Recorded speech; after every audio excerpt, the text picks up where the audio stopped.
Indonesia Economy Q2 Productive describes a quarter of robust rebound and broad-based expansion, in which output, demand, exports, investment and policy alignment combined to deliver a strong performance. In Q2 2025, Indonesia's GDP annual growth rate leapt to 5.12% year-on-year, up from 4.87% in Q1, marking the strongest expansion since Q2 2023.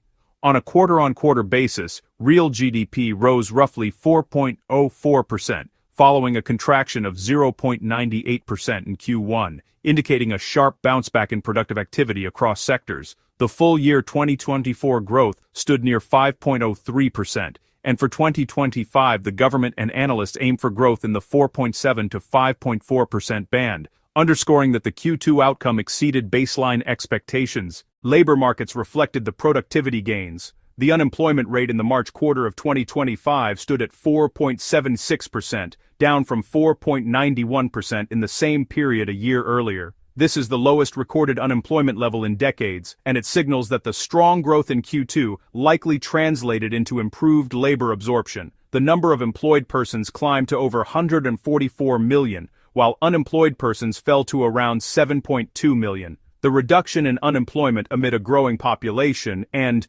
expanding labor force suggests that the productive surge extended into real jobs across trade, manufacturing, services, and logistics. Monetary policy also aligned to support this productive momentum.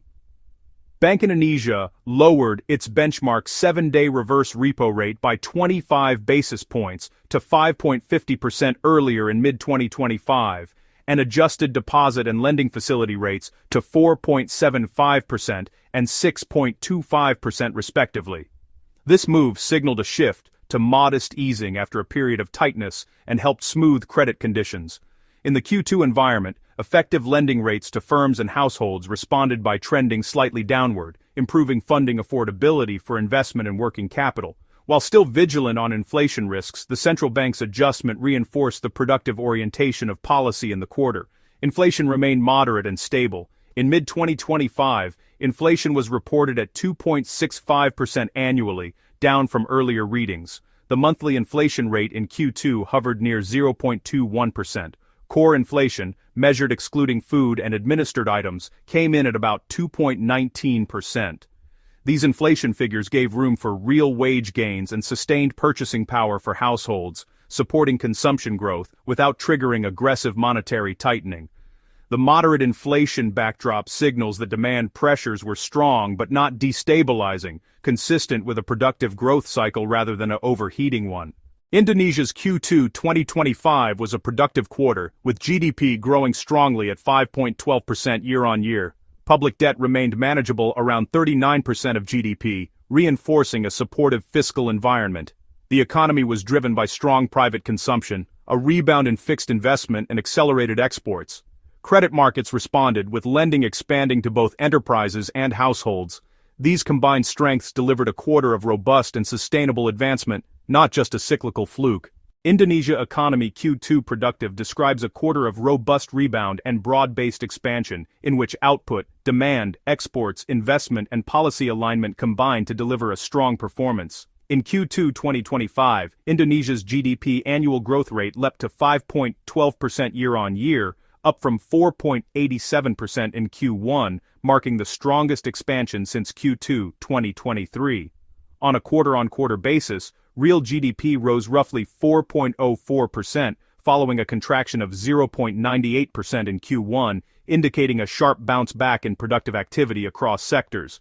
The full-year 2024 growth stood near 5.03%, and for 2025 the government and analysts aim for growth in the 4.7 to 5.4% band, underscoring that the Q2 outcome exceeded baseline expectations. Labor markets reflected the productivity gains. The unemployment rate in the March quarter of 2025 stood at 4.76%, down from 4.91% in the same period a year earlier. This is the lowest recorded unemployment level in decades, and it signals that the strong growth in Q2 likely translated into improved labor absorption. The number of employed persons climbed to over 144 million, while unemployed persons fell to around 7.2 million. The reduction in unemployment amid a growing population and expanding labor force suggests that the productive surge extended into real jobs across trade, manufacturing, services, and logistics. Monetary policy also aligned to support this productive momentum.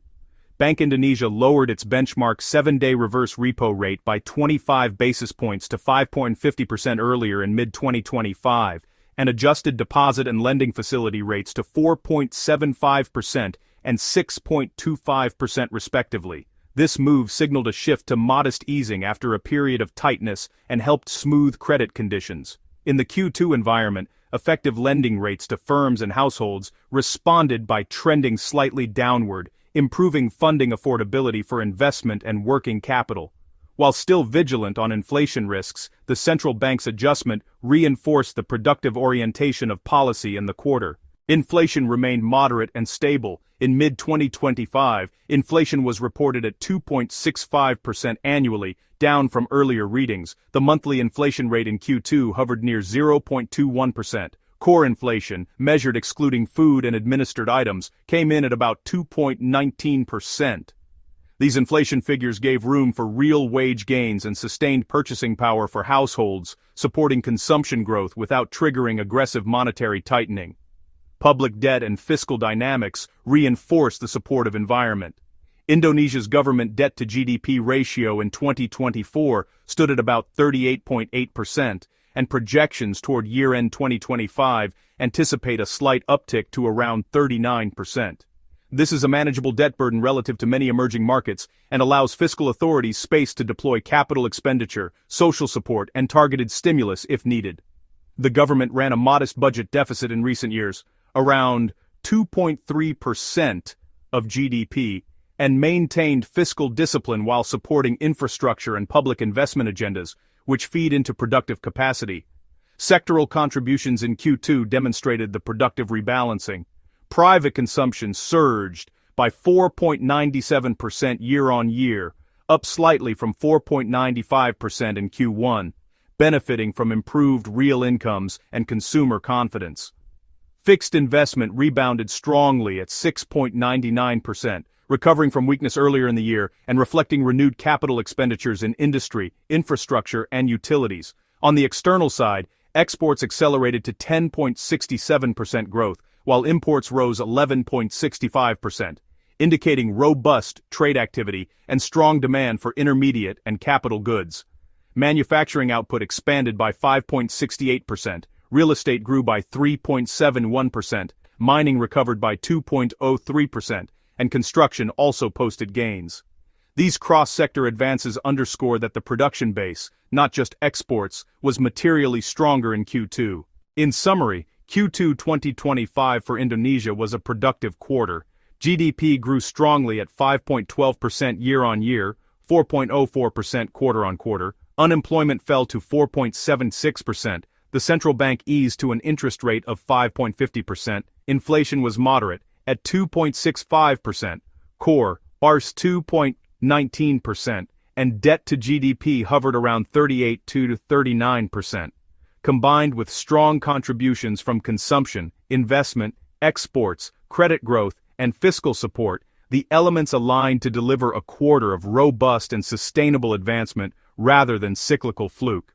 Looking ahead, sustaining this momentum will depend on mitigating external headwinds, enhancing infrastructure and supply capacity, preserving policy credibility, and deepening structural reforms to ensure that the Q2 productivity gains become part of a durable growth trajectory. For more data-driven insights and global market breakdowns, subscribe and turn on notifications. Stay informed, stay ahead. This is Economics FX, where clarity meets strategy. Until next time, trade smart.